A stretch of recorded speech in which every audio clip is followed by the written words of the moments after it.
আপনি নামাজের জন্য আপনি বের হয়ে গেলেন ঘর থেকে, আপনার পাশেই সন্তান ঘুমাচ্ছে, আপনি কি সন্তানকে ডাক দিলেন না? যে আপনি নিজে মসজিদে গেলেন, আপনার সন্তানকে আপনি ডাক দিলেন না কেন? হাদিস কি বলছে? রাসূলুল্লাহ সাল্লাল্লাহু আলাইহি ওয়াসাল্লাম বলেছেন, মুরু আওলাদাকুম বিস-সালাহ ওয়া হুম আবনাআ সাবঈ সিনিন। তোমরা তোমাদের সন্তানদেরকে আদেশ করো নামাজের জন্য সন্তানের বয়স যখন 7 বছর হয়। ওয়াদরিবুহুম আলাইহি, এবং তাদেরকে প্রহার করো। হুম আবনা আল আশ, সন্তানের বয়স যখন 10 বছর হবে তখন তাকে প্রহার করো।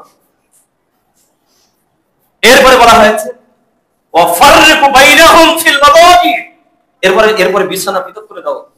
10 বছরের পরে সন্তান যখন নামাজ পড়বে না, তা বিছানা পৃথক করে দাও। তো এই হুকুম, এই নির্দেশ কয়জন ব্যক্তি আমরা ফলো করি আমাদের সন্তানের ক্ষেত্রে? 7 বছরের সময় বলা হয়েছে আদেশ করো, 10 বছরের সময় সন্তান নামাজ না পড়লে আদবের পিটানি দাও, আদবের জন্য, শিক্ষাদানের জন্য। এটা কয়জন ব্যক্তি আমরা করি? অথচ সন্তান স্কুলে যায় না, একদিন আমরা ধরে তাকে পিটিয়েছি। আবার ওই সন্তানকে স্কুলে যাওয়ার জন্য লজেন্স কিনে দিয়েছি, ভালো ভালো উপহার তাকে দিয়েছি। সালাত পড়ে না সন্তান, সেই সন্তানের জন্য কয়দিন উপহার দিয়েছি আমরা? কয়দিন আমরা দিয়েছি? আমরা যদি আমাদের নিজেদেরকে এই প্রশ্নগুলো করি তাহলে এই জবাবটা আমরা কিন্তু পেয়ে যাব। সুতরাং যেটা বলছিলাম যে সন্তানদেরকে লালন পালন করার দায়িত্ব পিতামাতার। এই সন্তানকে যখন আপনি সঠিকভাবে লালন পালন করবেন, এই সন্তান পরকালীন জগতে আপনার উপকারে আসবে। বুঝতে পেরেছি?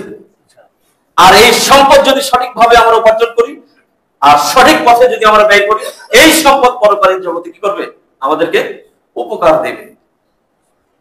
পরকালীন জগতের সন্তান উপকার দেবে কিভাবে? হাদিসের মধ্যে বলা হয়েছে, ইজা মাতাল ইনসানু ইনকাতা আনহু আমালুহু, মানুষ যখন মৃত্যুবরণ করে তখন এই দুনিয়া থেকে সে বিচ্ছিন্ন হয়ে চলে যায়।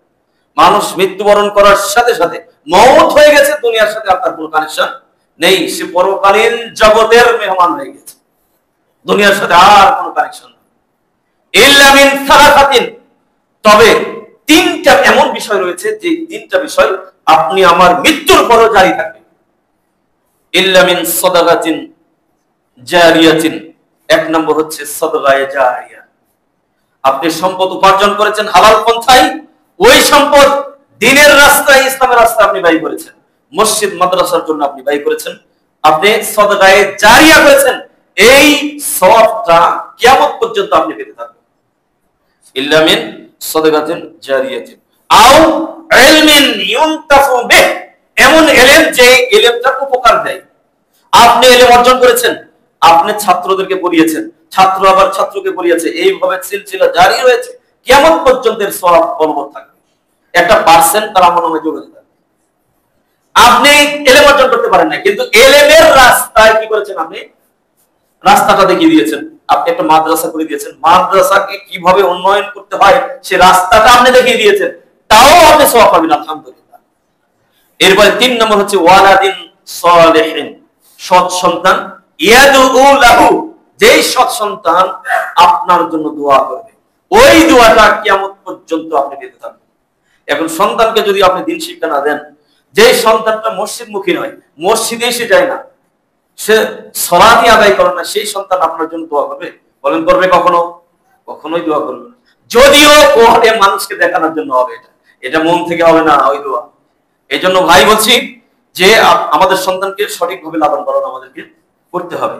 অর্থ উপার্জন আমরা করব, হালাল পন্থায় উপার্জন করব।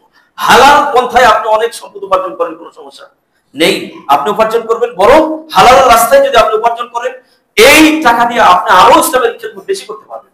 কিন্তু হারাম পন্থায় আপনি সম্পদ উপার্জন করবেন, দান করবেন, এর কোনো ফজিলত আপনি পাবেন না। যেখানে দান করবেন সেখানে উপকার লাভ করবে, কিন্তু আপনি কোনো উপকার লাভ করতে পারবেন না। কারণ হালাল পয়সা যদি আপনি দান করেন, সেটা ফায়দা আপনি পাবেন না, সওয়াব আপনি পাবেন না। এই জন্য হালাল উপার্জন করতে হবে, হালাল পন্থা আপনি দান করবেন, কম হোক বেশি হোক, আপনার কম আছে আপনি কম দিবেন, দান করবেন।